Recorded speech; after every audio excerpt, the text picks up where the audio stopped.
Si tu pouvais transformer ta vie en claquant des doigts, là maintenant, tout de suite, qu'est-ce que tu ferais? Tu changerais quoi? Qu'est-ce qui te fait rêver? Qu'est-ce qui te fait vibrer?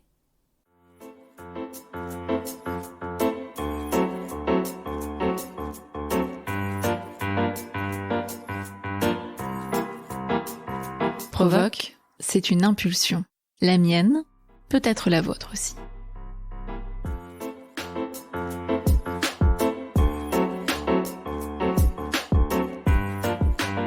Bonjour, je m'appelle Morgane Cléré.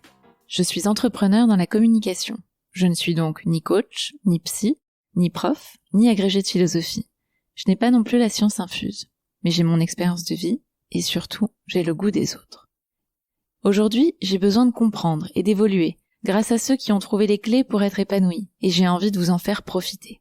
J'ai donc créé Provoque pour nous motiver à provoquer notre bonheur grâce aux conseils et témoignages de vie singulières de celles et ceux qui ont osé sauter des barrières et vaincre leur peur pour être plus heureux. Tout au long de chaque épisode, vous trouverez des outils, des exercices et des astuces à mettre en pratique au quotidien. Tendez bien l'oreille et restez avec nous jusqu'à la fin pour découvrir les petites clés du jour.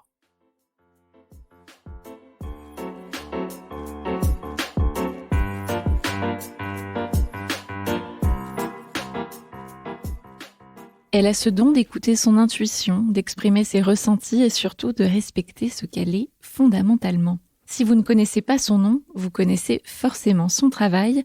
Malika Favre est une artiste reconnue, illustratrice pour le New Yorker, Vogue, le New York Times, Sephora, Pedro Almodovar entre autres. Elle aime dessiner la femme et provoquer le regard de celui qui trouverait son travail trop esthétisant ou trop facile. Elle s'applique à cacher des messages subliminaux en jouant autant avec les ombres et les couleurs qu'avec notre conscience. Ce n'est pas tant sa patte qui m'intéresse, mais aussi l'affirmation de sa personnalité à travers ses œuvres, son regard inquisiteur et par là même sa perception de la société qu'elle aime refléter, toujours avec tendresse. Pour elle, le beau est toujours dans l'accident.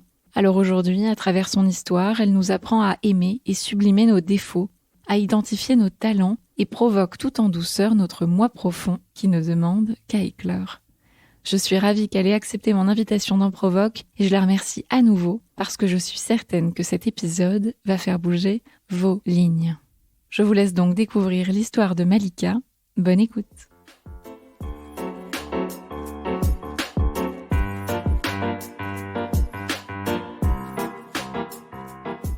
Je m'appelle Malika Favre, je suis illustratrice, je viens originairement de Paris, mais j'habite maintenant à Barcelone. J'ai une enfance, j'ai envie de dire exceptionnelle, très très heureuse. J'ai grandi dans une famille que j'adore, un peu d'excentrique, de hippie, qui pense pas forcément comme tout le monde, mais du coup ça m'a donné beaucoup de liberté. Donc j'ai vraiment des super souvenirs d'enfance. Tu disais que c'était en fait grâce à ta maman que tu avais découvert l'art. Est-ce que tu pourrais m'expliquer vraiment comment est née cette passion? Par quoi t'as commencé en fait? Qu'est-ce qui t'a plu dans l'art au début? Alors en fait c'est intéressant parce que j'y réfléchissais hier en parlant avec un ami et en fait réellement je n'ai aucun souvenir d'enfance sans dessiner. Donc pour moi c'est très difficile par exemple d'identifier un point de départ parce qu'en fait j'ai toujours dessiné. Ça veut dire à partir du moment où j'ai pu tenir un crayon, j'ai dessiné. Mais ça c'est comme je pense 95% des enfants en fait. C'est très naturel pour l'enfant de dessiner, de s'exprimer comme ça. Mais la différence c'est que ma mère elle-même était alors à la fois mère au foyer, elle travaillait pas donc elle était tout le temps à la maison et elle était artiste. Et donc ma mère dessinait très bien et aussi elle m'a toujours poussée à dessiner d'imagination. Ça veut dire autant j'ai aussi eu des phases où j'ai dessiné en copiant les BD, voilà, d'autres styles, etc. pour essayer de trouver ma patte et d'apprendre techniquement. Mais elle a toujours privilégié un peu le fait de dessiner les histoires que je me racontais dans ma tête. Je mettais des baignoires partout, dans les arbres, dans les forêts, dans les lacs. J'avais une obsession de la baignoire et c'est marrant, ah oui, d'accord. Voilà, et les pinces à linge. Ah oui, aussi, c'est quand même important de le dire. Moi, j'ai grandi dans une famille où il n'y avait pas la télé. On n'a jamais eu la télé, donc pas de télé, pas de jeux vidéo. C'était moi et mon frère, on n'a qu'un an d'écart et donc fallait qu'on s'occupe en fait.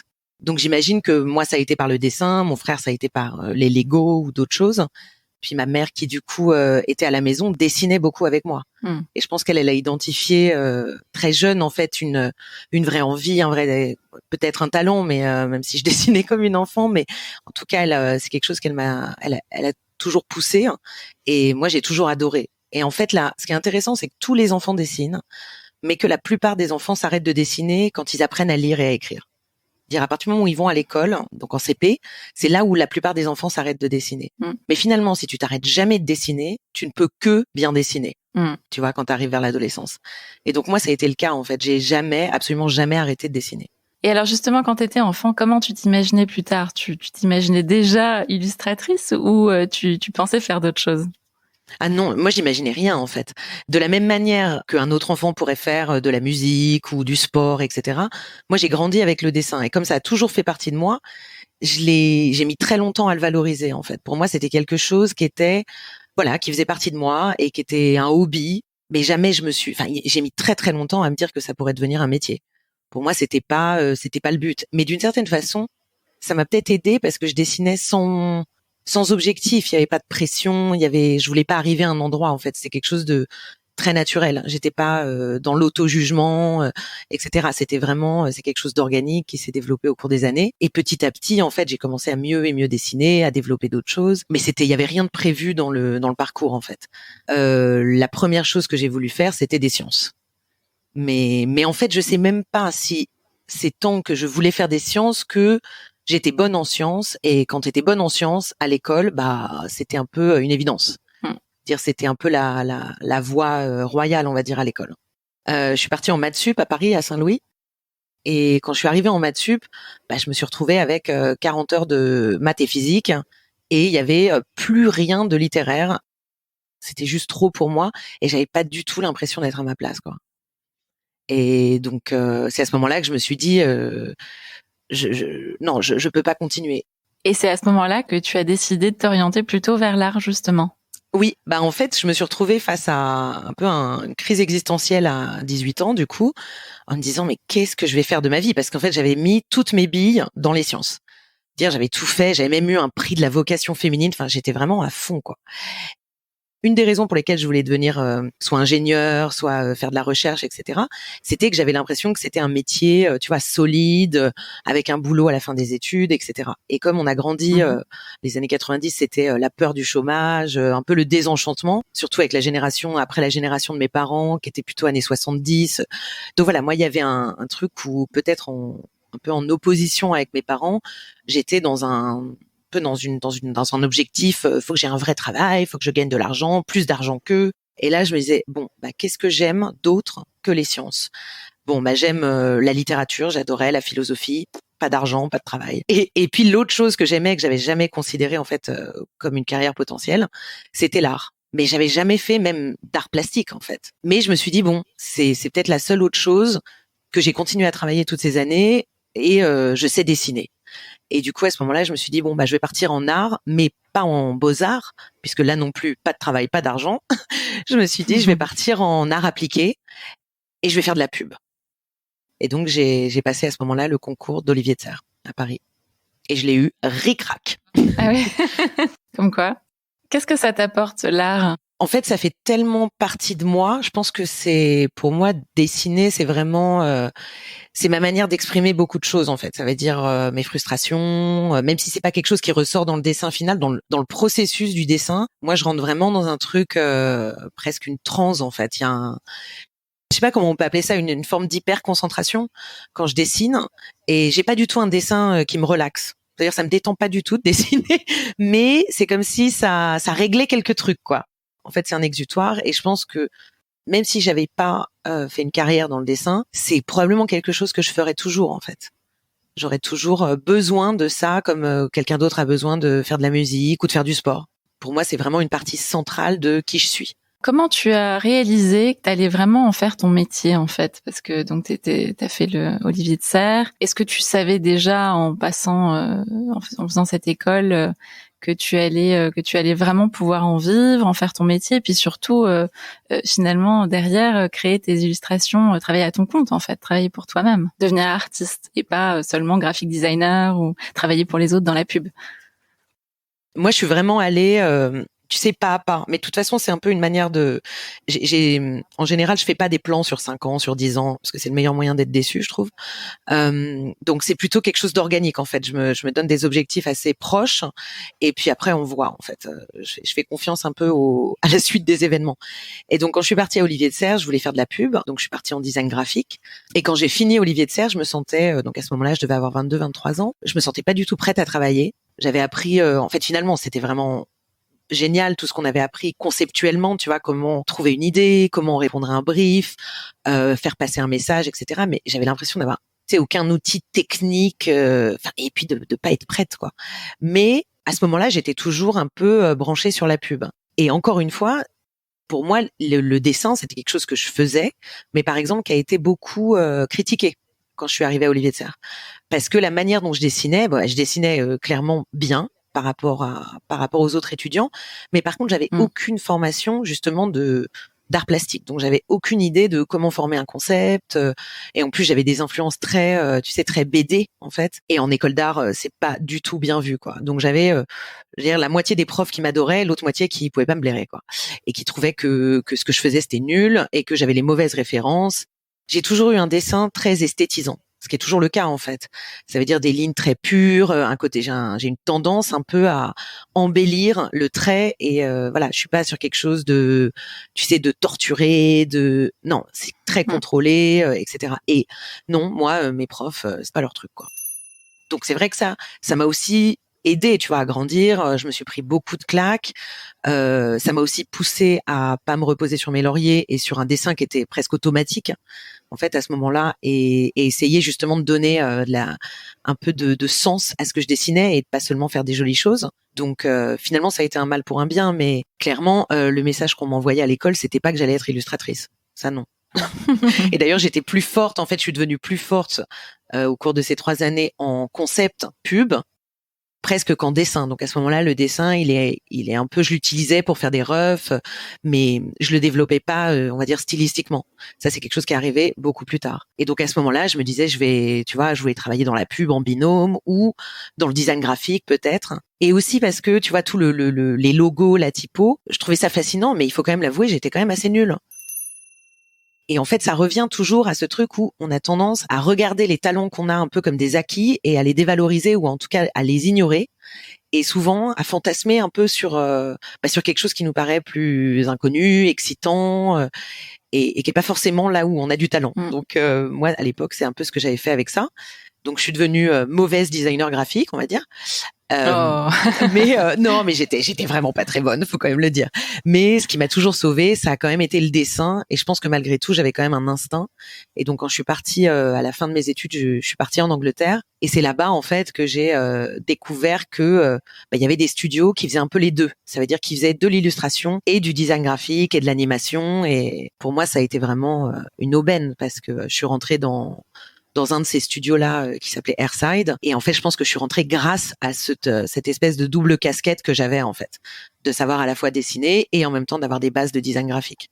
Et c'est là où l'histoire a commencé, je dirais. Quand tu étais enfant, tu avais donc un strabisme important. Ouais. Et aujourd'hui, ton art, aussi bien ton travail finalement que tu fais donc pour l'éditorial ou ton travail personnel, on peut le qualifier effectivement de travail d'art assez graphique, géométrique, cinématique et très très coloré. Et tu le dis toi-même, à mi-chemin entre le pop art et l'art optique et l'illusion d'optique finalement. Et je trouvais ça très intéressant de savoir que enfant, tu as eu ce strabisme finalement. En quoi ce strabisme a impacté ton travail et peut-être même ta vie? Alors je pense que ça a eu un rôle important, et on va dire, c'est une partie de mon histoire que j'ai questionnée vraiment assez récemment. Et en fait, oui, donc je suis née avec un strabisme fort, mais c'est-à-dire les deux yeux. Il y en avait un qui rentrait, l'autre qui partait en haut. Mes parents donc il y avait une opération qui était possible à ce moment-là pour les enfants, mais mes parents ils trouvaient ça trop risqué. Donc ils ont décidé ensemble de ne pas m'opérer et d'attendre que je le demande, en fait. Et c'est quelque chose que j'ai demandé quand j'avais 6 ans. Parce qu'en fait, forcément, t'imagines bien, les enfants sont cruels. Donc à l'école, ouais, c'était pas très facile, quoi. Mais par contre, en effet, en fait, je trouve maintenant, quand j'y repense, j'ai vraiment l'impression qu'il y a probablement un lien entre ce strabisme et la manière dont je dessine. Aussi parce que je sais pas comment toi tu vois. Je sais pas comment les autres voient. Par exemple, j'ai pas l'impression que la manière dont je voyais a changé avant et après l'opération. C'est-à-dire, j'avais un strabisme, mais je voyais pas en double, je voyais pas, donc j'ai pas vraiment vu de changement. Oui, c'était esthétique, en fait. C'était esthétique. Mais par exemple, un truc assez intéressant, c'est que j'ai remarqué, quand je devais avoir 25 ans, que par exemple, je peux pas voir la 3D.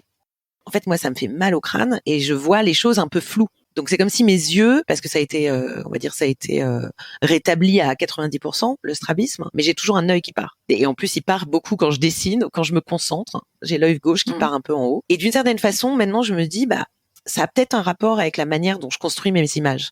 Je construis par exemple la profondeur et les ombres avec des couleurs et finalement avec des aplats. Ça veut dire c'est un peu une illusion en fait la manière dont je construis ma profondeur. C'est-à-dire qu'à la fois oui, il y a de la profondeur, mais c'est de la profondeur créée par des jeux de couleurs, par des interactions. Donc aussi j'ai un rapport à la couleur qui doit être aussi beaucoup dû à ça en fait. Dire je vois que par exemple le bleu ça peut être l'ombre du jaune. Et en fait, je me rappelle avoir eu une conversation avec Françoise Mouly, qui est la directrice de création des couvertures du New Yorker, et où justement, parce que j'ai fait une couve pour le New Yorker, une couverture qui était inspirée de mon opération. Donc on en a parlé à ce moment-là au téléphone, et en fait, elle m'a dit, tu serais surprise de savoir le nombre d'artistes qui ont un strabisme. Ah ouais. Donc elle, dans toute sa carrière, elle m'a dit, j'en ai énormément rencontré et il doit y avoir quelque chose. Et c'est elle, en fait, qui la première m'a dit, moi, je pense qu'il y a vraiment un rapport entre la manière dont tu dessines et ce qui t'est arrivé quand tu étais enfant, en fait, et la manière dont tu regardais comme enfant. Et puis c'est sympa de se dire aussi que finalement, cette histoire, ça t'a effectivement inspiré cette illustration qui s'appelle Operating Theater. Ouais, c'était marrant l'histoire de cette couverture parce que encore une fois, c'était pas quelque chose qui était planifié. On va dire la résonance qu'elle a eue derrière et le mouvement que ça a créé, que ça a lancé, c'était pas du tout quelque chose qui était planifié à la base. Et donc j'ai envoyé plusieurs idées, comme à chaque fois différentes, et une des idées était en fait basée sur mon expérience de l'opération et sur ce moment dont je me rappelle super bien en fait, ce moment de l'anesthésie, tu sais, où tu t'endors très vite. Et je me rappelle aussi que j'ai été opérée par une femme. Donc la chirurgienne qui a fait mon opération était une femme. Et en fait, c'est en me rappelant de ce moment-là que j'ai eu cette idée, je trouvais l'angle de vue intéressant. Et aussi, tu vois, ce côté avec ces 4 femmes, mais presque, tu vois, qui se dédoublent, en fait. Il y a aussi ce côté de vision au moment où tu t'endors. Et donc, c'est pour ça, en fait, que j'ai dessiné cette couverture qui a été celle qui a été choisie. Et c'était un hommage à cette chirurgienne qui m'a opérée. Mais voilà, je l'avais pas prévu comme un cri de féminisme militant, même si c'est quelque chose qui y a aussi beaucoup dans mon travail et dans mes valeurs. Mais on va dire le mouvement qui a suivi, ça a été vraiment un mouvement qui a été commencé par une chirurgienne qui s'appelle Susan Pitt aux États-Unis, qui elle a vu la couverture sortir au moment où elle était à une conférence ou un colloque avec d'autres chirurgiens, et c'est elle en fait qui a fait la première photo avec 3 autres chirurgiennes, juste avec son téléphone en se prenant de dessous et en disant voilà, pour une fois le New Yorker représente les femmes chirurgiennes, et c'est quand même un milieu dans lequel il y a encore beaucoup de sexisme et où les femmes sont en fait assez peu représentées. Tu vois, on vit encore dans un monde où on imagine le chirurgien comme étant un homme forcément, et justement la femme comme étant infirmière. Donc du coup, c'est elle qui a vraiment pris cette illustration, tu vois, et qui l'a un peu tu vois, qui l'a fait exploser en fait sur les réseaux sociaux, et c'était vraiment génial. Enfin, c'est devenu viral. Ah ouais, et puis c'était on a reçu mais je sais même pas, plus de 5000 photos qui refaisaient cette couverture et de tous les pays du monde. Enfin, c'était vraiment c'était incroyable, hein. Il y avait un truc, moi ça m'a beaucoup touchée, hein, et ça m'a aussi réveillée, tu vois, d'une certaine façon, parce que c'était un moment où je commençais à travailler pour le New Yorker, et je pense que c'est vraiment une couverture qui a été un tournant dans mon travail, parce que quand j'ai vu l'impact que cette couverture-là pouvait avoir, en fait je me suis dit il faut que je sois aussi, il faut que j'y mette plus d'intention aussi, et aussi de faire passer des choses importantes et auxquelles je croyais par l'illustration en fait. Tu utilises cette expression qui est less is more. Ouais. Illustrer moins finalement pour dire plus. Et effectivement, avec très peu d'éléments, il y a une histoire entière. Et puis, on peut tous voir une image de façon complètement différente.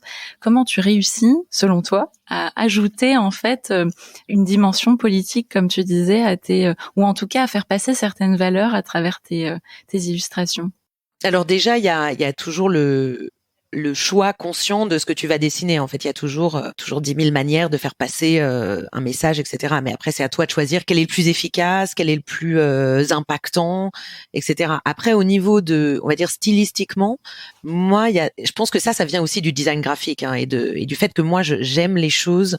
Alors, j'aime les deux, en fait. J'aime le très épuré, très simple, ou j'aime vraiment la complexité, mais poussée à un niveau vraiment impressionnant.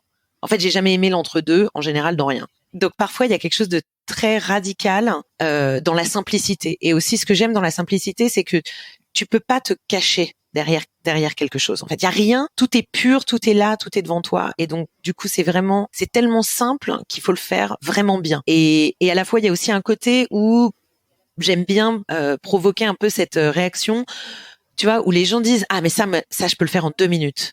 Mais en fait non. Mais en fait, il y a rien de plus compliqué que de faire des choses simples. Et du coup, c'est un vrai challenge intellectuel, visuel. Alors, il y a plusieurs dimensions à une image. Il y a la manière dont je dessine, donc là qui est très esthétisante avec des lignes très pures, etc. Il y a les couleurs qui peuvent aussi t'aider à raconter des histoires. C'est-à-dire la couleur, le choix des palettes de couleurs, c'est quelque chose de très contrôlé dans mon travail. Même s'il y a des palettes que je préfère, etc. Mais pour moi, chaque couleur fait passer une émotion. Ou tu vois, tu peux faire le même dessin et lui donner la mauvaise palette de couleurs, bah ça fout tout en l'air. Tu vois, et d'un coup, tu perds le message, tu perds la force. Donc, encore une fois, la couleur, c'est un élément en plus qui aide à renforcer l'histoire que tu es en train de raconter. Et puis surtout, le plus important, et ça, c'est quelque chose que j'ai appris en école et après, plus tard, en trouvant mon style, etc. Le plus important, c'est les idées. Le plus important, c'est l'histoire que tu racontes. Et c'est aussi la seule chose que personne ne peut copier. Dire, on peut copier mon style, on peut copier, tu vois, mes couleurs, mais si t'as pas l'histoire derrière, ça tombe plat, en fait. Tu vois, ça tombe à plat et c'est nul. Donc c'est vraiment pour moi l'alliance de ces trois choses qui sont importantes. Et du coup, quand tu joues avec des messages, c'est-à-dire quand tu veux faire passer des choses, parfois des choses assez politiques ou parfois juste des émotions, tu vois, transporter les gens dans un voyage ou des choses comme ça. Et ben il faut, voilà, tu as ces trois éléments-là qui doivent être mis en place et tu dois trouver la bonne idée. Et souvent d'ailleurs, moi je puise beaucoup dans les stéréotypes et dans les clichés parce que c'est des choses, c'est des images un peu qui sont un peu dans l'inconscient collectif et auxquelles tout le monde peut s'identifier. C'est comme choisir cet angle pour la couverture du New Yorker des chirurgiennes. C'est un angle qu'à la fois tu peux retrouver dans 10 milliards de photos de stock image parce que c'est un angle et puis c'est un angle que tout le monde a vu. Tous les gens qui ont une opération ont vu cet angle. Donc il y a toutes ces choses-là, tu vois, qui rentrent un peu en quel angle je vais choisir pour raconter au mieux l'histoire. Qu'est-ce qui va me permettre de rendre le message en fait le plus instantané et impactant possible. C'est tout un jeu intellectuel, comme une gymnastique. Et moi, c'est ça que j'adore, en fait. C'est ça que j'adore aussi dans le dessin. C'est pas que dessiner, c'est aussi réfléchir. Comment tu trouves ton inspiration, tes idées au quotidien? Alors ça, c'est un peu le grand mystère, je pense, pour tout le monde. Moi, il y a une chose dont je me suis rendu compte, c'est que, par exemple, là, pendant la pandémie ou l'année dernière, ou d'ailleurs même plusieurs années avant, quand je me suis retrouvée à trop travailler, donc à être vraiment dans un rythme pas sain du tout, à prendre trop de boulot, à bosser hyper tard, etc., et à plus avoir de vie. En fait, c'est des moments où je me suis rendu compte que j'avais plus d'idées.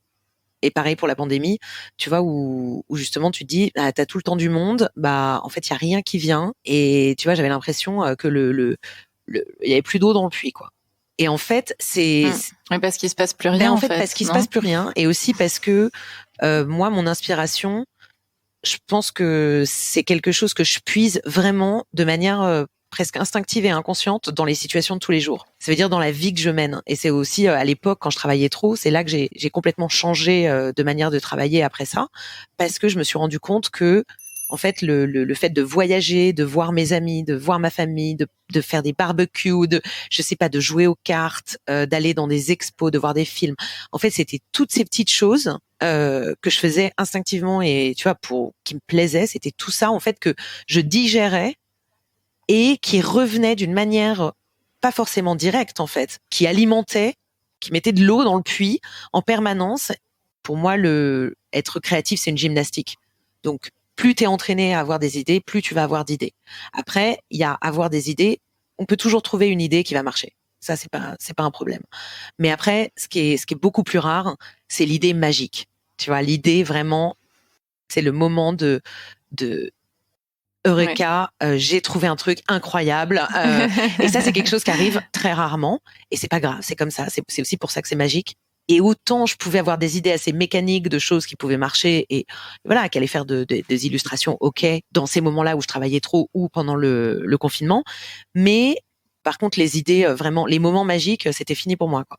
Donc pour moi, c'est ça, c'est voyager, vivre, parler aux gens, voir des choses. Et c'est vraiment regarder autour de moi, en fait. Parce que souvent, quand je suis à la maison et que je travaille, je suis tellement concentrée, je ne vois rien. Est-ce qu'il y a quand même une chose, un voyage, un magazine, un lieu, une rencontre, quelque chose qui a fonctionné plusieurs fois en fait en termes d'inspiration? Oui, et bah il y a le Mexique. Clairement, moi je suis une grande amoureuse du Mexique. Couleurs, Oh là là, ouais. Les couleurs, la lumière. Les couleurs de ton travail sont très mexicaines. Mais c'est aussi parce que j'y suis beaucoup allée. Il y a quelque chose de, pour moi, tu vois, le Mexique justement, c'est magique, quoi. C'est vraiment une histoire d'amour. Hein. Mais après il y a eu plein de voyages, tu vois, l'Argentine, même la Nouvelle-Zélande par exemple, c'est un endroit où j'ai découvert une lumière que j'avais jamais vue ailleurs. Il y avait vraiment une lumière de fin du monde. Ah ouais, il y a une lumière de bout du monde. C'est au bout du monde et ça donne envie d'y aller. Non, il y a un truc, quoi. Et donc c'est ça aussi, c'est aussi en voyageant que je me suis rendu compte que par exemple, chaque endroit a ses couleurs. Tu vois, chaque endroit a une palette de couleurs qui lui est propre. Et ça, c'est des choses, si tu peux pas les trouver sur Google, en fait. Donc même pour faire des illustrations de voyage, il faut parfois aller s'imprégner et encore une fois, tu vois, par exemple trouver une palette. Moi, je le fais beaucoup avec la photo. Je prends beaucoup de photos quand je vais visiter un endroit. Et en fait, tu vois en faisant des collages photographiques de toutes les photos que j'ai prises, je vois une palette qui sort. Et en fait, souvent, c'est la palette que j'utilise pour faire des illustrations de cet endroit. Et ça crée, tu vois, une espèce de lien émotionnel et c'est comme une espèce de vérité en fait dans l'image. Et je trouve que ça donne beaucoup plus de force. Pourquoi la femme, donc tu disais qu'enfant, c'était vraiment ce que tu avais le plus de plaisir à dessiner. C'est aussi pour ça que tu as gardé la femme au centre de ton travail. Elle est quand même très, très présente. Est-ce que finalement, c'est pas un peu ton autoportrait? Alors, je pense qu'il y a toujours, chez tous les artistes, il y a quelque chose d'un peu qui relève un peu de l'autoportrait. C'est marrant parce que j'ai pas mal de potes illustrateurs qui ressemblent énormément à ce qu'ils dessinent. Je trouve ça toujours très drôle. Mais et donc je pense qu'il y a aussi un peu de ça dans mes femmes, même si je suis beaucoup moins glamour que les femmes que je dessine, faut quand même le dire. Mais non, c'est vrai. Mais on va dire plus au niveau des, tu vois, c'est toujours des nanas avec des ongles parfaits, etc. Moi, j'ai une coupe, tu vois, une coupe de champignons en bordel. Bon, après, je sais, si je me mets sur mon 31, je peux envoyer du lourd, tu vois. Mais mais on va dire, c'est pas mon quotidien. Je suis pas du tout quelqu'un d'apprêté et qui fait attention. Moi, ce que j'adore, c'est sortir en pyjama, tu vois. Il y a vraiment. Donc, je pense que et c'est pas des choses que je dessine. Je pense que je suis beaucoup plus drôle que les nanas que je dessine. C'est ça. Oui, faut dire. Oui, parce que c'est vrai c'est un peu la femme parfaite. C'est ça. En elles ont une forme de perfection aussi, de froideur, mais peut-être pas toutes, mais il y a aussi parce qu'il y a cette volonté de dessiner, tu sais, la femme avec un grand F, tu vois, c'est la femme. Voilà, c'est pas une personne en particulier, mais c'est aussi un dessin qui a pas mal évolué. Et d'ailleurs, les femmes que j'ai dessinées ces dernières années ont plus de vie, sont moins graphiques et abstraites en fait, et tu vois, de par les ombres, les couleurs, les d'ombres sur leur visage, commencent à avoir aussi plus d'expression. Et je pense que c'est quelque chose qui évolue. Mais après, sur la raison pour laquelle je dessine des femmes, c'est très simple. Déjà, je suis une femme, donc on va commencer par là. Et donc c'est un sujet que je connais très bien, et aussi je suis extrêmement fière et heureuse d'être une femme. Tu vois, c'est pas forcément facile tous les jours pour nous, mais je trouve la femme et les femmes incroyables. Et du coup, voilà. Donc j'adore dessiner des femmes. J'ai plus de mal à dessiner des hommes. J'adore les hommes aussi, hein, mais visuellement, ça me fait moins d'effet. On va dire, c'est moins c'est plus un homme, c'est plus géométrique, tu vois, c'est plus anguleux. En fait, c'est plus anguleux. Moi, je suis dans les courbes, donc il y a quelque chose comme ça chez la femme que je trouve vraiment beau, et j'ai aussi envie tu vois, de célébrer et aussi souvent, en fait, ça c'est encore un autre sujet, mais il y a beaucoup d'illustrateurs contemporains hommes.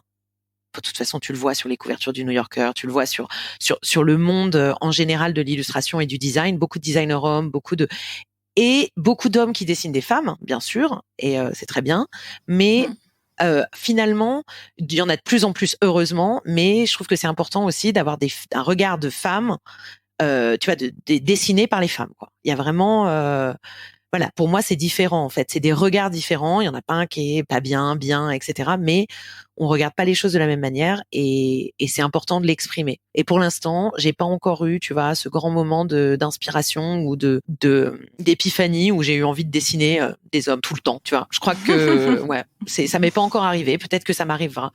Mais par exemple, dessiner les paysages, c'est autre chose que, c'est une autre partie de mon travail. L'architecture, j'adore aussi. Mais ouais, les hommes, non, ça m'est pas encore venu. On va faire un peu de philosophie. Vas-y. Puisque tu me disais que t'aimais bien la philo. Ouais. Moi, j'aime beaucoup Hegel. Et Hegel, il dit, tout le monde s'accorde à dire que quelque chose est beau et personne ne sait dire pourquoi. J'ai envie de te demander à toi, qu'est-ce que ça veut dire finalement, une belle œuvre d'art, qu'est-ce que c'est? Bah, c'est hyper difficile à identifier, en fait. Pour moi, il y a la beauté plastique. Il y a la beauté universelle. Ça, c'est quelque chose tu vois, des choses que tout le monde trouve belles. C'est souvent, en fait, des formes. Et d'ailleurs, c'est marrant parce que c'est des choses qui changent avec l'époque, suivant l'époque dans laquelle tu vis. Donc, c'est les canons de beauté. C'est aussi les choses que t'es habitué à voir. Mais après, il y a la vraie beauté qui est en fait, qui pour moi fait partie. En fait, ça touche à l'émotion.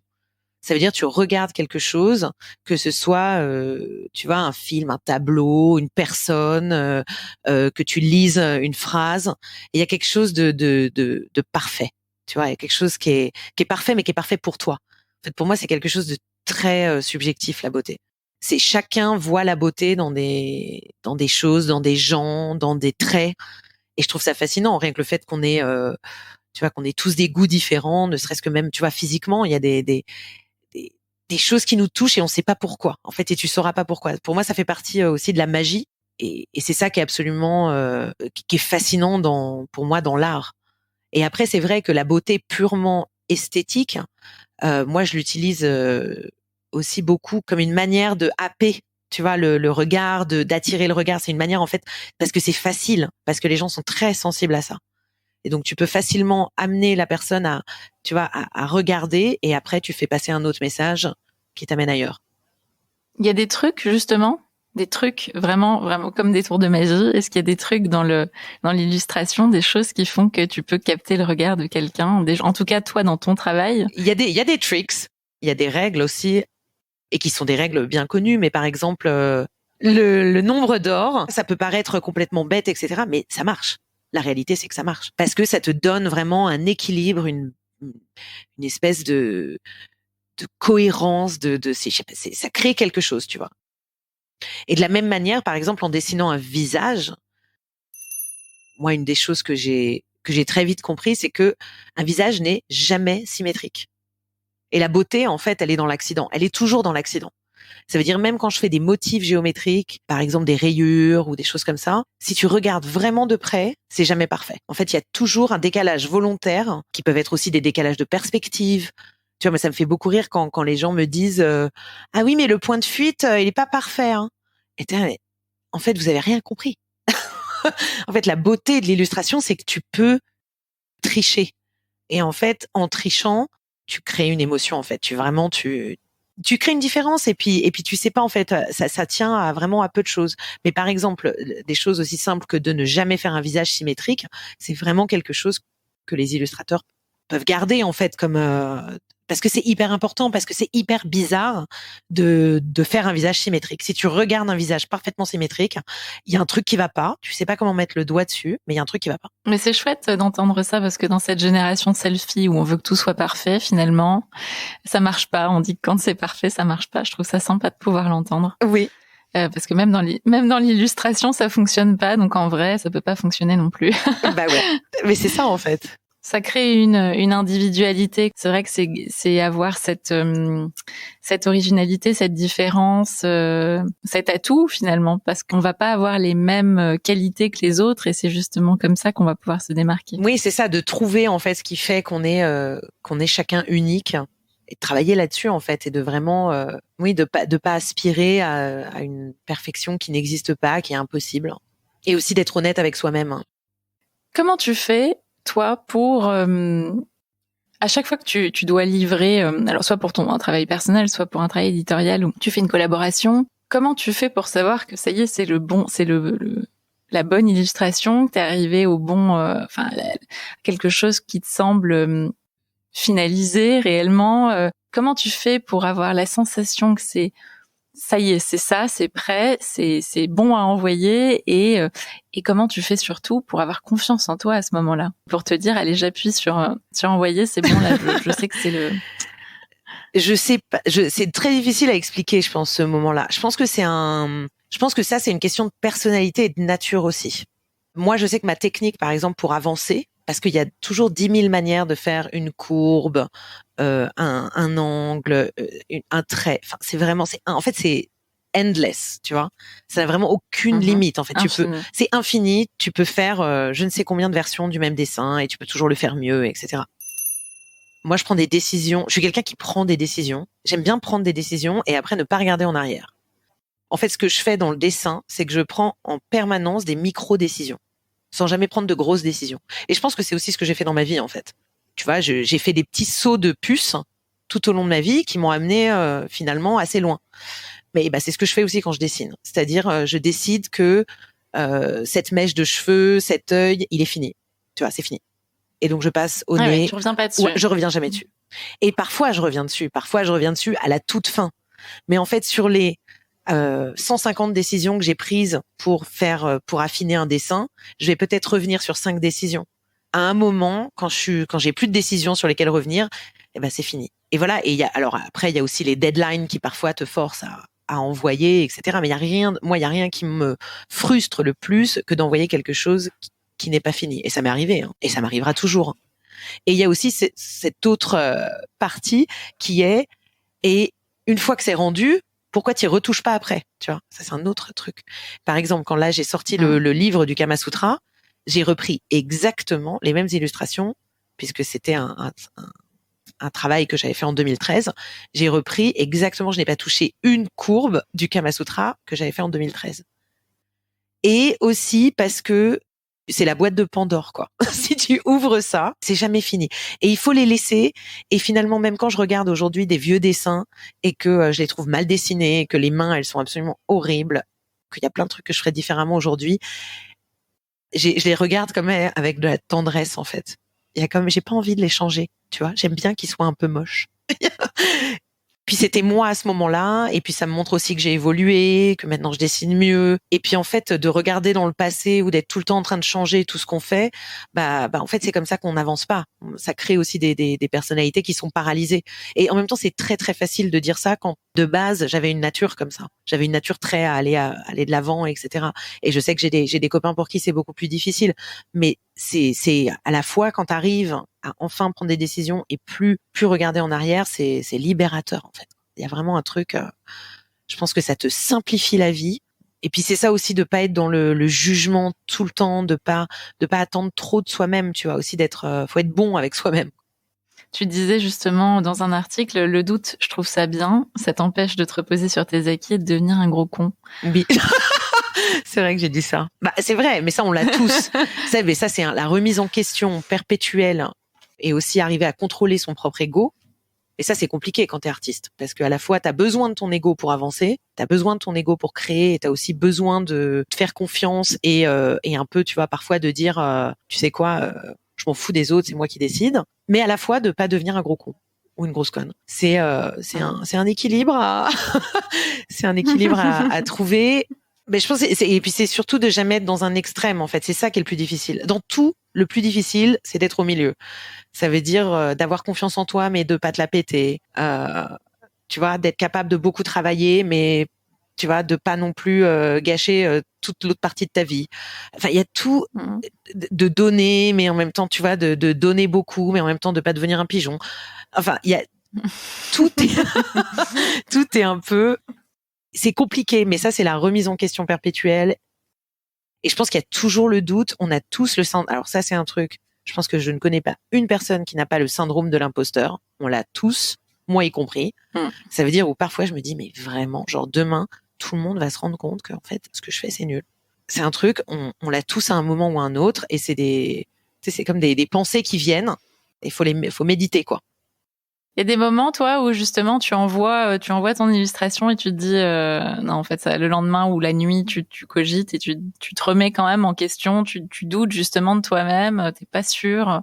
Pas une fois que j'ai envoyé, mais non, parce qu'en général, une fois que j'ai envoyé, c'est bon, tu vois. Enfin là, en général, en fait, quand t'as envoyé, le client est content, tout le monde est content, il y a plus de surprise. Non, moi, ça m'arrive au moment où je cherche des idées, où je fais des esquisses et où ça ne vient pas. C'est-à-dire ce moment que le client ne verra jamais, heureusement, où je suis moi et moi-même, et quand j'arrive vraiment pas à trouver d'idées et que je me dis, mais en fait, je suis nulle. Comment ils peuvent croire que je vais réussir à faire ça? Je vais jamais. Et c'est marrant parce que mais ça part, en fait, parce que les idées, elles viennent toujours. Après, elles sont plus ou moins bonnes, mais il y a toujours moyen de s'en sortir. Et puis voilà, quoi. Et puis, à un moment aussi, au fur et à mesure, tu t'apaises quand même avec les années, tu vois. Et moi, je me suis quand même apaisée. Ça veut dire maintenant, ça fait 10 ans. J'ai quand même travaillé avec beaucoup de clients super. Donc, ça m'a donné une forme de paix intérieure où j'ai l'impression que quoi qu'il se passe aujourd'hui, j'ai déjà construit quelque chose, en fait. Donc ça m'a quand même reposé, je pense, quand je suis arrivée à ce niveau-là où je me suis dit, je pourrais m'arrêter de bosser maintenant, j'aurais quand même déjà fait plein de trucs. De quoi on rêve quand on a déjà eu ton parcours, qu'on a fait les coups du New Yorker, du New York Times, qu'on a fait déjà des choses incroyables, qu'on est une illustratrice à succès? De quoi on rêve? Alors, ça dépend de chacun. Je pense, ça dépend de chacun. Il y a des gens qui veulent toujours plus, qui peuvent continuer comme ça, tu vois, toute leur vie à travailler pour des marques, des super clients, qui tapent un petit peu toujours plus haut, ou peut-être qu'aspirent à une forme de célébrité. Moi, c'est pas mon cas. Moi, je me suis rendu compte il y a déjà bien longtemps que bizarrement, alors c'est ça qui est marrant, à l'instar de ce que je pensais quand j'étais adolescente et dans la vingtaine, où j'étais persuadée que ce qui me ferait avancer dans la vie, c'était l'argent, puisque forcément, en grandissant, il n'y en avait pas beaucoup. En fait, je me suis rendu compte assez vite que c'était pas du tout vrai. En fait, ça veut dire au moment où j'ai commencé à en gagner, je me suis rendu compte que, en fait, c'était pas du tout ça qui me faisait avancer et que je m'étais trompée. Et en fait, ce qui me fait avancer, moi, c'est la liberté. Alors ça, totale. Ça veut dire liberté de mouvement, pouvoir choisir mes clients, faire ce que je veux, quand je veux. Le futur, on va dire parfait, l'utopie, ce serait de n'être que dans des systèmes de carte blanche collaboration, tu vois, et de ne plus avoir à répondre à un brief client. Et d'ailleurs, petit à petit, j'y arrive. Je suis peut-être un peu folle pour ça parce que c'est encore tôt et que je prends vraiment maintenant beaucoup moins de commissions. Et parfois aussi, j'ai peur, tu vois. Je me dis, est-ce que ça va me retomber sur le dos? Tu vois, est-ce que finalement, à force de dire non, je vais plus avoir du tout de travail? Mais bon, écoute, j'avance. J'ai toujours fait confiance à mon instinct et en ce moment, mon instinct, il me dit que j'ai pas envie d'avoir beaucoup de clients. J'ai lu quand même quelque part que tu aurais bien aimé dessiner des carrés Hermès et éventuellement faire une collab avec Portiched. C'est toujours d'actualité. C'était mon grand rêve, ça. Écoute, le carré Hermès, pourquoi pas? Mais j'ai plus autant, tu vois, cette obsession que j'avais, tu vois, il y a une dizaine d'années. Parce qu'aussi, j'ai appris que tu travailles pas avec des marques, tu travailles avec des gens.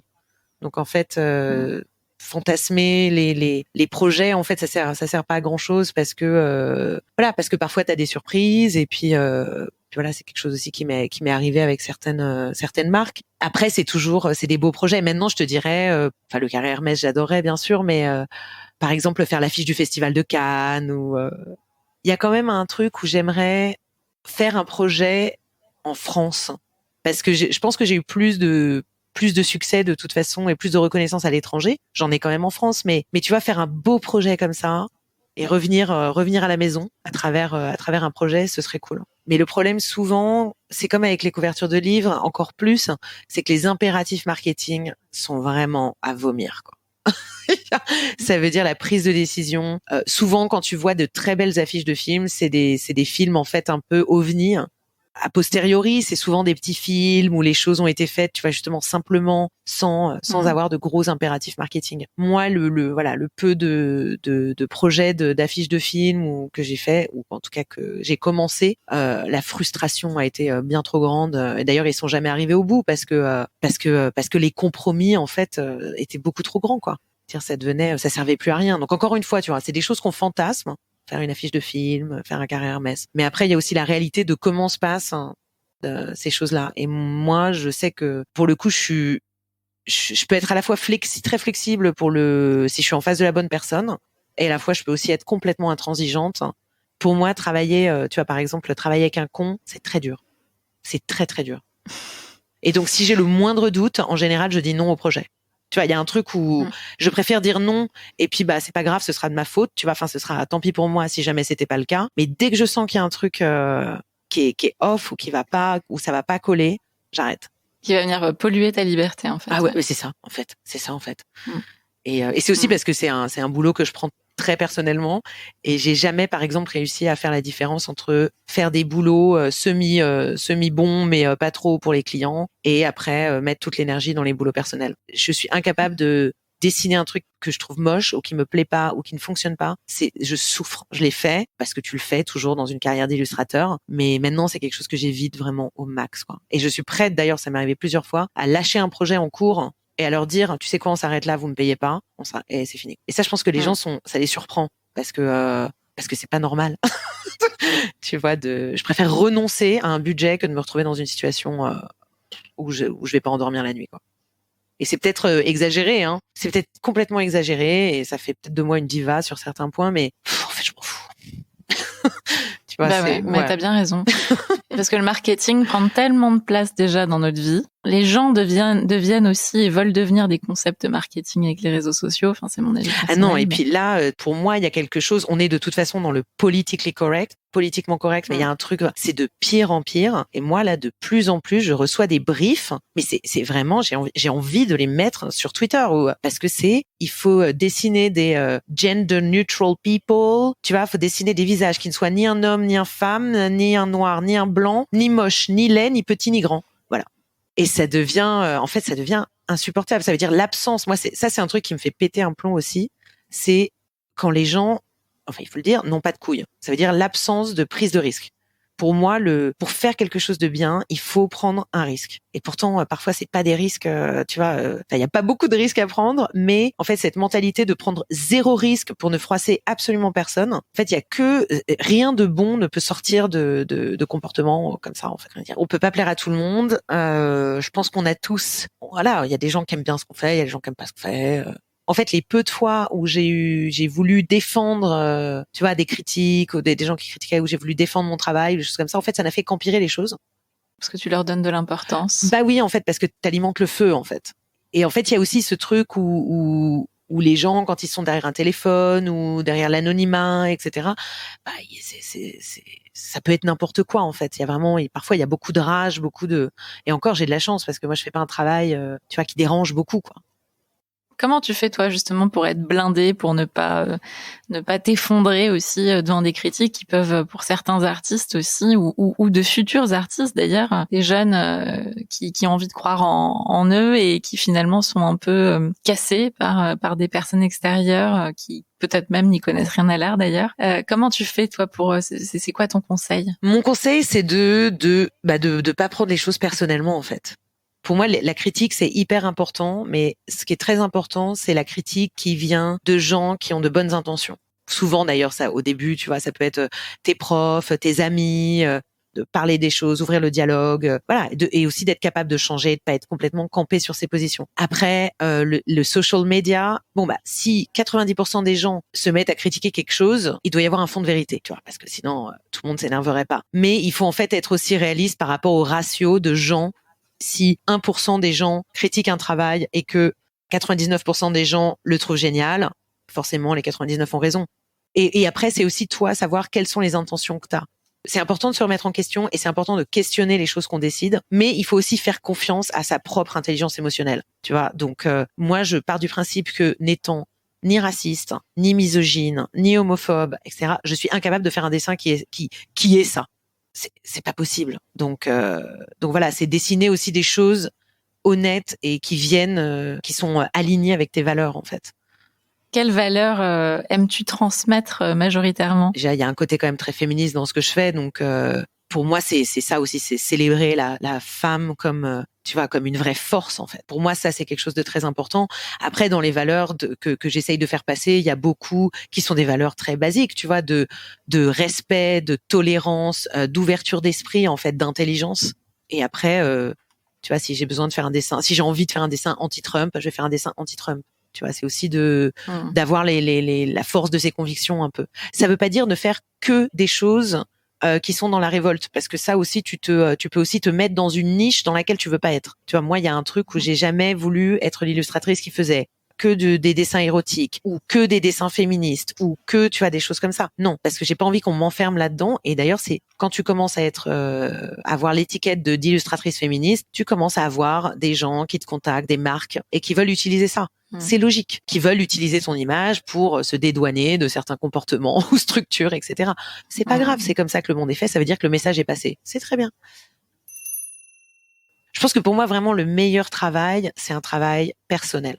Ça veut dire c'est un travail qui vient de l'intérieur. Ça veut pas dire qu'il faut se regarder le nombril, mais il y a quelque chose de que l'histoire que tu as vécue, l'enfance que tu as eue, le chemin, les gens que tu as rencontrés, c'est la seule chose qui ne t'est propre et qui est propre à toi en fait, que personne ne peut te piquer, personne ne peut copier, et du coup les choses les plus intéressantes et les plus vraies viennent de cette expérience-là en fait. Et pour moi ça c'est important aussi de pas fantasmer sur ce que font les autres, sur les thèmes aussi que dessinent les autres. Tu vois, il y a quelqu'un qui va par exemple dessiner énormément de paysages, etc. C'est quelqu'un qui a grandi, j'en sais rien, au Pays Basque. Enfin, c'est tout a un sens d'une certaine façon, et il faut trouver sa propre vérité. C'est joli. Sur quoi tu travailles en ce moment? Alors cette année déjà j'ai une année un peu spéciale, puisque j'ai mis les choses un petit peu en pause pour pas prendre trop de travail, hein, pour des raisons personnelles, et du coup ce que ça a permis c'est qu'en fait je suis repartie sur des projets beaucoup plus petits avec des clients beaucoup plus petits et des deadlines ou des timings beaucoup plus grands. Ça veut dire beaucoup de flexibilité puisque c'est ce dont j'ai besoin de cette année. Donc j'ai pas voulu m'accrocher à des clients tu vois avec des impératifs de temps, de trucs, etc. Et donc pile au bon moment, j'ai été contactée par une nana que j'avais rencontrée à Paris, d'ailleurs Charlotte, qui est en train d'écrire un livre sur un livre féministe qui rassemble beaucoup de femmes françaises qui font bouger les choses. Et donc elle m'a proposé de faire des illustrations pour ça. Donc ça c'est un des projets sur lesquels je bosse. Puis après des petites choses marrantes, étiquettes de vin où je me fais payer en vin. Alors en ce moment je suis dans le troc. Et ça il y a aussi une autre styliste, fashion designer, dessinatrice de mode avec qui je vais travailler. Elle s'appelle Louisa Paris et j'adore ce qu'elle fait. Elle fait des robes magnifiques en soie. C'est pareil, je vais faire des illustrations pour elle. Elle va me payer en robe en soie. Ça me va très bien. Et je dessine tous les jours, toujours, mais plutôt tranquillement. Je fais beaucoup de yoga. Et je suis beaucoup plus centrée sur mon corps aussi parce que moi j'ai toujours vécu dans ma tête. Pour moi, mon corps n'était qu'un véhicule qui me permettait d'aller à un point A à un point B. Mais je pense que j'ai toujours vécu dans ma tête et que c'est quelque chose qui a changé ces dernières années et aussi qui fait que je peux moins travailler parce qu'il faut que j'ai un équilibre un peu plus sain, quoi. Ouais, puis un véhicule, si on veut que ça fonctionne, il faut l'alimenter un peu, il faut pouvoir en prendre soin. Exactement. Et donc alors moi, en tant que bonne française cliché qui fume, qui boit, et qui ne faisait absolument pas de sport, je l'ai assez vite compris passé la trentaine. Mais c'est bien aussi de changer. Moi, j'aime bien le changement, évoluer, changer de rythme, et puis aussi avoir tort, tu vois. C'est aussi important, dire de faire des choses que tu pensais jamais que tu ferais. Je pense que à 25 ans, je pense que je rigolais sur les gens qui faisaient du yoga, tu vois. Tu es aussi cette année présidente du jury pour le concours d'affiches du fameux Montreux Jazz Festival dont on parlait tout à l'heure. La thématique, c'était donc illustrer la vision rêvée d'un monde qui redémarre. J'avais envie de te demander quand même, du coup, c'est quoi ta vision rêvée à toi d'un monde qui redémarre? Pour moi, ce sera vraiment le plus important, ce sera le voyage. Ça veut dire retrouver ma liberté de mouvement que j'ai perdue. Je sais que ce sera jamais la même chose qu'avant, puisque on revient jamais en arrière. Mais voilà, j'aimerais bien qu'on retrouve un peu plus de liberté, quoi. Peut-être que je suis un peu cynique. Moi, idéalement, j'aimerais bien vivre dans un monde où l'argent ne fait pas tourner le monde, tu vois. Je pense que en fait, j'ai peur des valeurs pour les générations d'après, en fait. Il y a quelque chose qui m'attriste beaucoup, en fait, aussi dans le monde qu'on a laissé aux générations d'après, mais bon, je me dis qu'ils seront aussi moteurs de changement, en espérant qu'ils vont un petit peu tout chambouler. Je suis assez pessimiste là-dessus, mais on vit dans un monde de plus en plus capitaliste. Peut-être, je te dirais que peut-être que mon envie, ce serait aussi qu'on soit capable de ralentir un peu, tu vois. Et je pense que d'une certaine façon, la pandémie, ça nous a aussi aidé à ralentir. tu vois, à remettre les choses dans un contexte, à réfléchir sur la manière dont on faisait les choses. Et je pense que le monde, d'un point de vue général, il va quand même beaucoup trop vite. On a un besoin de changement permanent. Il faut que les choses aillent super vite. Je le vois en fait je le vois énormément avec les films, parce que par exemple là en ce moment on est en train de se faire un marathon années 80, mais le monde était tellement plus simple dans les années 80. Et il y a quelque chose de presque naïf dans les histoires et c'est des successions de scènes avec des dialogues. Il n'y a pas besoin de grand chose pour faire un bon film. Et aujourd'hui, enfin moi ça m'est arrivé de regarder des films, je n'arrivais même pas à suivre. J'étais là, genre, mais qu'est-ce qui se passe? Donc tout est trop, alors c'est trop un télo, ou c'est trop, il y a trop d'effets spéciaux, ça va trop vite, je comprends plus rien. Tu vois, c'est comme si notre besoin d'adrénaline, il montait, notre besoin en fait, et c'est une réalité, ça. Tu vois, le seuil de stimulation de nos cerveaux, eh ben, il faut que ce soit de plus en plus, de plus en plus, de plus en plus. Et c'est vrai que là, la pandémie, ça nous a aussi quand même un petit peu calmé. Et je pense, dans le cas de beaucoup d'amis à moi, par exemple, ça nous a fait revenir un peu à des valeurs plus simples. Et j'espère que c'est quelque chose qui restera et qui va pas complètement être effacé. Et avec tout ce que tu sais aujourd'hui, si tu devais recommencer ta vie maintenant, qu'est-ce que tu ferais? Ah, je ferais pareil. Je veux pas repartir en arrière. Non. Non. Bah écoute, merci beaucoup, Malika, pour ton temps. Bah merci à toi.